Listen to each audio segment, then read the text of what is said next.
Namaste, Jai Bharat. There still are dictatorial regimes in the world.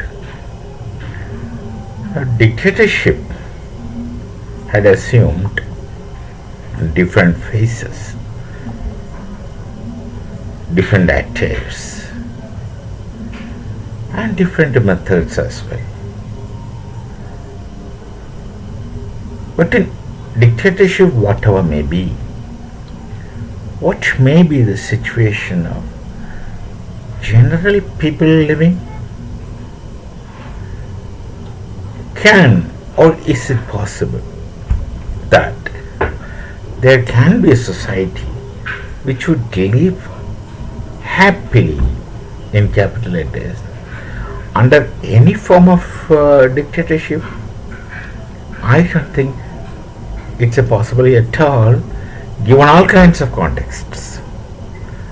Even if the dictator is the most benevolent, people would not be happy. People cannot be happy because everyone, every human being, naturally loves to breathe free air. They do not want people to keep telling them do's, don'ts, don'ts. It's another situation when a person has never experienced or never had an occasion to think about any kind of freedom, and he had been continuously living under coercion. It becomes something, a usual thing to him, but again, given an opportunity, will he not be happy?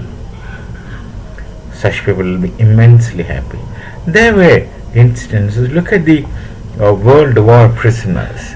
Look at the Jews who were imprisoned by the Nazis in Germany. And look at the slaves whom the whites, pretending to be custodians of civilization, going to Africa. They were Hamitic people, don't forget, they were Hamitic people going to Africa, and just because they find people dark skinned were captured and bought and sold as slaves. What would have been going on in their minds is beyond the imagination of the white man, I'm very sure. It never bothers to think about such things, or it never must have bothered about. So, the modern time slavery is to live under any pact, under any form of dictatorship, whatever. Now, communism per se, or communism by default, claims for a dictatorship of proletariats, but in fact, no proletariats become visible, but the party leaders become dictators all over the world, wherever they had.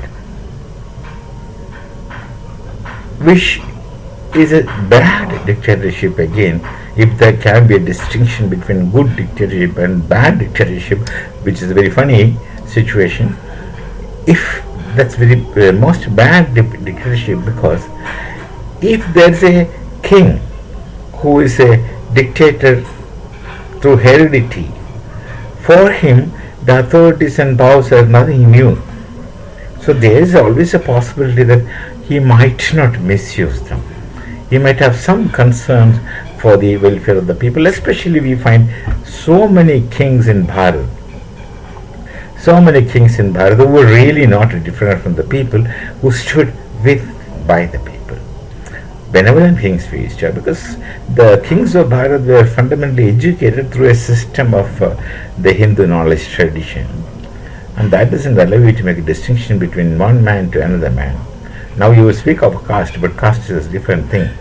It's not making a distinction between one man to another man, the distinction between multiple professions, really to speak of, which of course people had started celebrating as castes, especially the non-Hindus who came from outside, who wouldn't understand this kind of things, that this kind of dynamics within the Hindu society. Anyway. But the most funniest thing and the most repugnant kind of dictatorship today is the uh, dictatorship that we see in places like Iran and Afghanistan, etc., etc. And of course, China is communist party leaders' dictatorship. But these dictatorships, look at Iran and look at such nations, look at Afghanistan. Don't you think the people living there would want to breathe free air? They would definitely want to breathe free air. But there will always be a section of the society, there will always be a section of society who would support such a dictatorship, especially dictatorship like the terrorists' dictatorship, as it happens in many terrorist-controlled governed nations, like Syria, whatever. There will always be a section of people who will support the terrorist kind of dictatorship because these people are involved in it and they reap the benefits of it. And they don't have to do anything, they can do whatever they feel like. They don't have to do anything, but then can do whatever they feel like, and there's no one to ask them. Genghis Khan could have been the happiest man if this was correct. So such leadership, my point, my question, or my wish is that people should think about those members of the society who were compelled to live under dictatorships of any kind, be it the communist dictatorship in China, which is not totalitarian dictatorship as Marx envisaged and thought of. It's a dictatorship of the party leaders. There's a heaven and hell difference between these two kinds. And the terrorists' dictatorship, they would that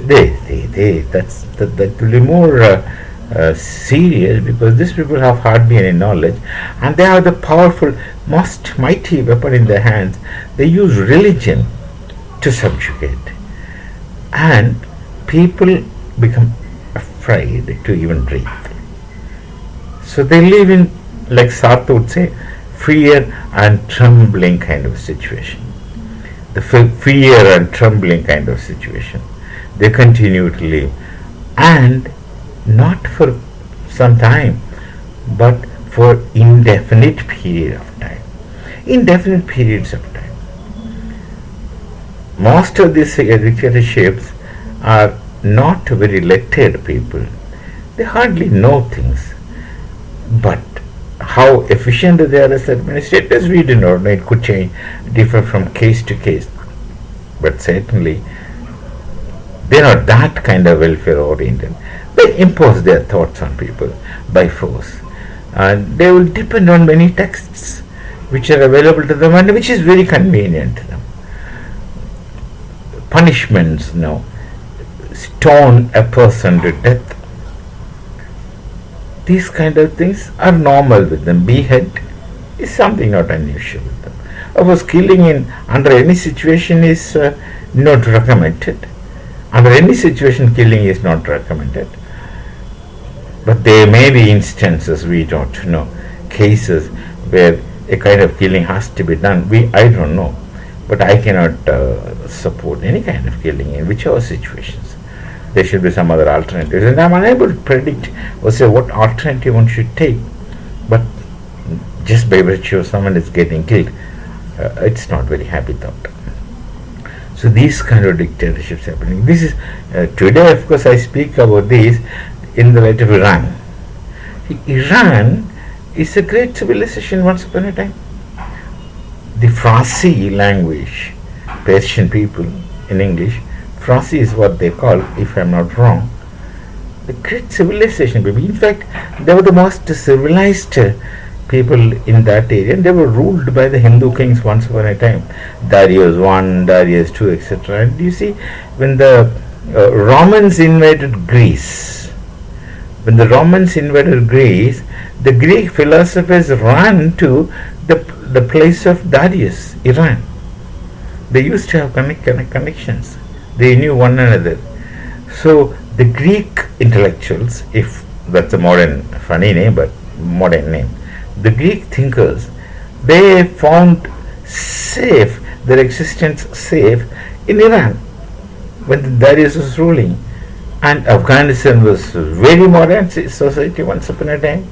Iran was very modern society once upon a time, and Lebanon was as good as Europe, with the majority people Christians. That was a criterion. In fact, that the Islamization is what took Lebanon back in time to the desert civilization. Same thing happened to Iran, Iraq, Turkey, Lebanon, and all these areas, Egypt. These entire civilizations went under explicit and implicit dictatorship. Explicit dictatorship we find in Iran. Implicit dictatorship is there in many countries where people use Islam to rule, because as Muhammad Iqbal was very confident, Islam is a polity. To Muhammad Iqbal, I wouldn't know what will be a scholar's opinion about this Islam as a polity. That should be, but Iqbal did definitely speak about it in this manner.